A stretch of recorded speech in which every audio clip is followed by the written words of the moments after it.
Bonjour à tous, dans cette émission un peu particulière, je vais répondre à vos questions que vous avez postées sous les vidéos. Je vais répondre à 3 questions en particulier. Il y aura une première question qui porte sur l'islam, une deuxième qui porte sur les anges, et puis enfin une dernière question qui porte sur le salut. Pour éviter de trop tarder, nous allons commencer. Alors je vais commencer avec la première question de Noticisi Prophecies, pseudonyme dont j'ai du mal à voir la signification, mais c'est quelqu'un qui est un abonné régulier de la chaîne, puisque je le vois assez régulièrement poster des commentaires en dessous des vidéos.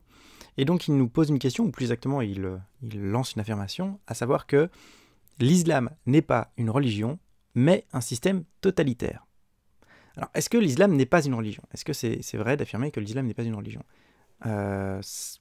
C'est la partie qui me semble la plus faible ou la plus contestable dans l'affirmation. L'islam, c'est évidemment une religion. Une religion, c'est quoi? Une religion, c'est un ensemble de croyances et de pratiques qui sont relatives au sacré. Est-ce que dans l'islam, il y a des croyances relatives au sacré? Oui, on parle de Allah par exemple. Est-ce qu'il y a des pratiques? Oui, par exemple, il y a la prière qui est strictement définie. Donc clairement, l'islam, c'est bien une religion. Là-dessus, il n'y a vraiment pas de doute. L'islam, c'est bien une religion. Est-ce que l'islam est un totalitarisme? Pour commencer, déjà, c'est quoi un totalitarisme? C'est un système politique. Est-ce que l'islam est un système politique? Alors, c'est vrai que de ce point de vue-là, il y a une différence entre l'islam et d'autres religions, au moins dans son origine.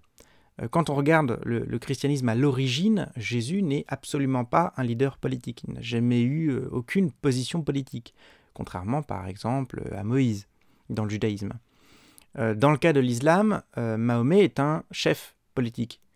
C'est un chef d'État. Donc assez clairement, l'islam peut être un système politique s'il imite son prophète à l'origine ou sa religion à l'origine. L'islam peut être un système politique. Ça, je pense qu'il faudrait être aveugle pour le nier, ou il faudrait être de mauvaise foi pour le nier. C'est possible. Mais est-ce qu'on peut l'en détacher? Est-ce qu'on peut détacher la dimension religieuse et la dimension politique de l'islam? Alors, je ne sais pas, personnellement, j'ai l'impression, mais je ne connais pas assez l'islam, j'ai l'impression qu'on pourrait laïciser l'islam, auquel cas la dimension politique serait contingente. Est-ce que quand un musulman vit dans un pays non musulman, est-ce qu'on est en train de violer sa foi? J'ai pas spécialement l'impression. J'ai l'impression qu'on peut être un musulman vivant dans un pays laïque, normalement. Et donc, par conséquent, je ne pense pas qu'on puisse dire que l'islam soit par essence un système politique, même s'il l'est à son origine. Est-ce que l'islam est un totalitarisme? Et cette définition, cette affirmation, elle est intéressante parce qu'elle oppose strictement religion et totalitarisme. Alors que c'est quelque chose qui me paraît contre-intuitif. Au contraire, j'aurais tendance à dire que les totalitarismes sont tous des religions.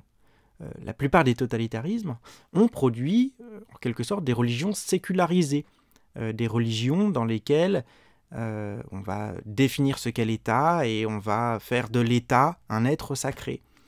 Et donc par conséquent, j'ai l'impression que dans la plupart des totalitarismes, le totalitarisme devient de facto une religion. Et donc si l'islam est un totalitarisme, alors forcément il serait une religion. Maintenant la question c'est, est-ce que l'islam est effectivement un totalitarisme? Le totalitarisme c'est quoi? Le totalitarisme, c'est un système politique dans lequel l'État régit absolument toutes les sphères de la société. Dans le communisme, par exemple, tout le mode de production est défini par l'État. Dans le nazisme, le mode de production est entièrement tourné vers la réussite de l'État. Est-ce que c'est le cas dans l'islam? Est-ce que dans l'islam, on va dire à son origine, est-ce que à son origine, dans l'islam, l'État devait définir l'ensemble des éléments de la société, des sphères de la société? Alors c'est vrai que l'islam, si on continue la comparaison avec le christianisme, c'est vrai que l'islam a tendance à avoir beaucoup de règles, beaucoup plus de règles que d'autres religions, comme par exemple le christianisme. Le christianisme est assez étonnant, en ce sens que si on le compare par rapport à l'Ancien Testament contient énormément de règles politiques, de règles sociétales. Le christianisme n'en contient quasiment aucune. Et puis l'islam est une religion qui vient après et qui de nouveau affirme un grand nombre de règles. Mais il me semble quand même qu'il y a pas mal de sphères qui échappent complètement à l'islam, ou en tout cas en bonne partie. Moi, je continuerai sur l'exemple de l'économie. C'est que dans l'économie, par exemple, Il ne me semble pas que l'économie soit définie ou qu'une finalité soit définie à l'économie par l'islam. Il me semble que l'économie échappe en bonne partie aux définitions ou à la pensée islamique. Alors c'est vrai bien sûr qu'il existe quelque chose comme la finance islamique, qui consiste à dire que certains crédits sont autorisés, d'autres non. Il y a des règles précises pour qu'un crédit soit permis ou non. Mais, je veux dire, mis à part la finance, ça s'arrête là. L'ensemble de l'économie, d'une manière générale, n'est pas définie et n'est pas soumise à l'islam. Et c'est la raison pour laquelle je pense que l'islam n'est pas un totalitarisme. Je pense qu'on va un peu loin en affirmant que l'islam est un totalitarisme. Alors bien sûr, peut-être qu'il y a d'autres domaines qui échappent à l'islam, mais le premier qui m'est venu à l'esprit, c'était celui de l'économie. Il me semble que l'islam n'est pas un totalitarisme. Même si, bien sûr, je reconnais, ça c'est évident, il peut y avoir un islam qui soit politique, qui soit très réglementaire, mais néanmoins, on ne peut pas aller jusqu'à affirmer que l'islam soit un totalitarisme. Alors on passe à la deuxième question très métaphysique de Jirev Mukoka. Bonjour Alexis, j'ai une question qui me turlupine. Concernant les anges et leur statut par rapport au Créateur, on dit souvent que les anges sont des êtres surnaturels. Et ce qui me dérange, c'est que, ainsi, je n'arrive pas à faire la différence entre la transcendance des anges par rapport à la nature et celle de Dieu. Ma question est donc, est-ce que les anges sont réellement transcendants? Est-ce qu'ils sont immatériels, intemporels, non dans l'espace? Est-ce qu'ils sont omniprésents? S'ils le sont, en quoi et comment Dieu leur est transcendant? Et s'ils ne le sont pas, comment comprendre le fait qu'ils sont des êtres surnaturels? Alors, je crois que tout d'abord qu'il faut éviter les représentations anthropomorphiques ou trop imagées de ce que sont les anges. À supposer que les anges existent, il est franchement assez improbable que ce soit des êtres avec des ailes qui fassent une certaine taille, avec des cheveux bouclés, blonds, or et tout ce qui va avec. C'est une représentation qui est pratique parce que on aime bien les représentations, on aime bien imaginer les choses. Néanmoins, il est très peu probable que ce soit cela. Il est, à mon avis, préférable de les envisager comme des êtres abstraits. Je vais y revenir. Déjà, à quoi servent les anges? D'un point de vue purement philosophique, les anges peuvent avoir une utilité. Ils peuvent servir comme hypothèse, et je parle bien d'hypothèse. Ils peuvent servir d'hypothèse pour expliquer certaines choses, comme par exemple le mal naturel. D'une manière générale, en particulier dans le christianisme, on tend à expliquer le mal par la liberté humaine. Dieu aimant les hommes, il serait naturel qu'il souhaite que les hommes soient libres, et donc par conséquent, le mal serait une des conséquences de cette liberté. Mais il y a aussi du mal dans la nature. Et comment cela se fait-il? Une hypothèse, c'est de prolonger cette hypothèse de la liberté et de dire que non seulement les hommes sont libres, mais il y a aussi d'autres êtres qui sont antérieurs à la nature et qui eux aussi sont libres. Alors c'est une position qui est défendue aujourd'hui par quelqu'un comme Alvin Plantinga, qui est philosophe tout à fait sérieux. À titre d'hypothèse, ça n'est qu'une hypothèse, mais bon, ça peut servir à ça, les anges. D'un point de vue philosophique, au-delà de cette hypothèse, on ne sait rien des anges, on ne sait absolument rien. Ce serait une sorte d'agent libre, mais il serait assez abstrait finalement. Il n'aurait pas de qualité physique particulière, puisque les qualités physiques sont relatives à la nature. Il serait abstrait comme sont les mathématiques, ou comme, meilleure image encore, comme le sont les programmes informatiques. Peut-être que, d'une certaine manière, le diable ressemble davantage à l'agent Smith dans Matrix, le fameux programme. Non pas son visage, mais en tant que programme. Alors, en quel sens sont-ils des êtres surnaturels? Le surnaturel, c'est ce qui transcende la nature.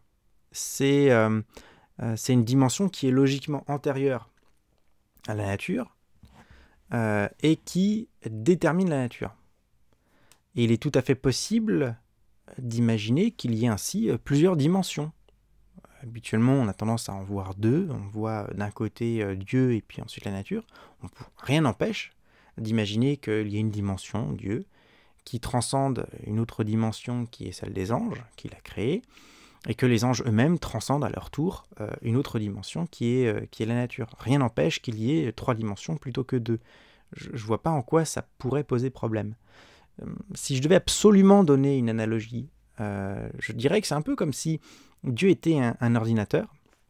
Dans cet ordinateur, où cet ordinateur fonctionne avec un système d'exploitation, donc ça c'est la deuxième dimension. Première dimension, dimension purement physique, l'ordinateur. Deuxième dimension, première partie du programme, à savoir le système d'exploitation. Et puis, dernière dimension, un logiciel particulier, qui pourrait représenter ici l'univers.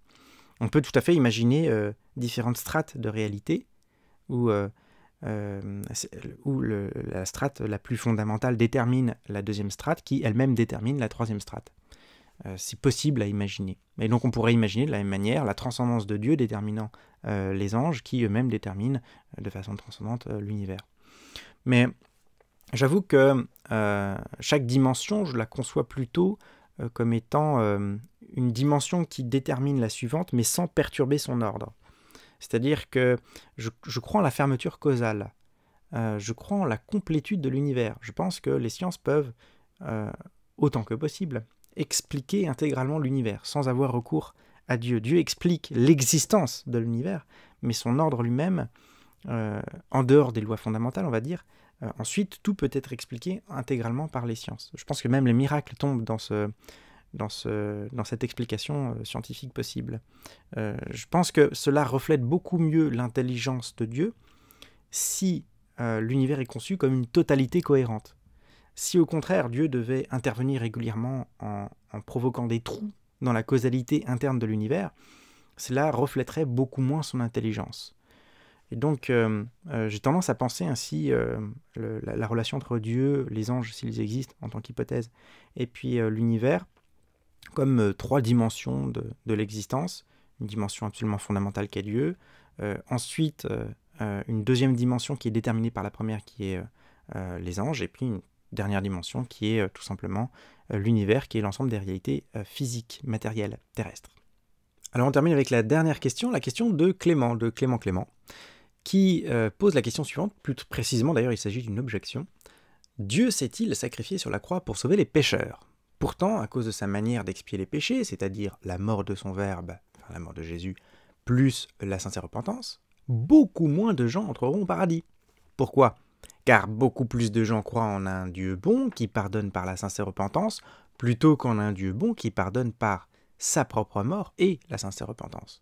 Dieu ne savait-il pas cela ?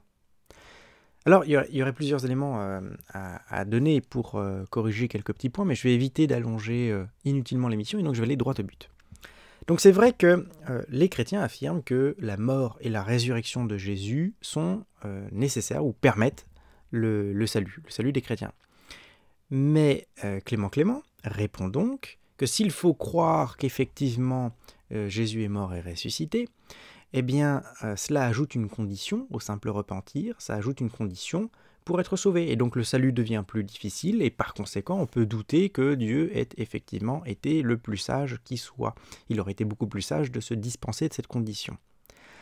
Alors pour répondre à cette question, il y a effectivement des écrits bibliques qui affirment que ceux qui croient cela seront sauvés. Mais il faut noter également qu'il n'y a pas d'écrit concernant ceux qui ne croient pas. Alors, je ne parle pas de ceux qui le nient, mais ceux qui ne croient tout simplement pas parce que, par exemple, ils n'en ont pas entendu parler. On ne sait pas ce qu'il en est en tant que tel, il n'y a pas de texte explicite sur la question. Néanmoins, on a pas mal de textes de Jésus qui dit à des personnes qu'il rencontre lors de ces passages, il rencontre des gens et il leur dit que leur foi les a sauvés. Et cela, il le dit avant que Jésus soit mort et ressuscité. Et il le dit aussi avant de l'avoir enseigné à ses disciples. Autrement dit, il dit « ta foi t'a sauvé » à des personnes qui ne croient absolument pas que Jésus est mort et ressuscité pour leur salut. Donc je ne pense pas que cette croyance soit nécessaire au salut. Alors, la position que je défends, en fait, c'est ce qu'on appelle l'inclusivisme. Il y a trois positions possibles par rapport à la question du salut des non-chrétiens confessants. La position la plus conservatrice ou la plus difficile, si je puis dire, c'est ce qu'on appelle l'exclusivisme. Et les exclusivistes croient que seuls les chrétiens confessants, seuls ceux qui affirment toutes les doctrines fondamentales du christianisme peuvent être sauvés. Ça veut donc dire que tous ceux qui, par exemple, ont une conception erronée de la Trinité, et ça, il y en a un paquet de gens qui ne comprennent pas ce que c'est que la Trinité. Donc tous ceux qui ont une conception erronée de la Trinité, et donc par conséquent une conception erronée de l'incarnation, et donc probablement également une conception erronée de la mort du Christ sur la croix, eh bien, sont des personnes qui ne peuvent pas être sauvées. Et de la même manière, tous ceux qui sont déficients mentaux, qui donc ne peuvent pas comprendre des concepts abstraits, sont donc exclus d'office du salut.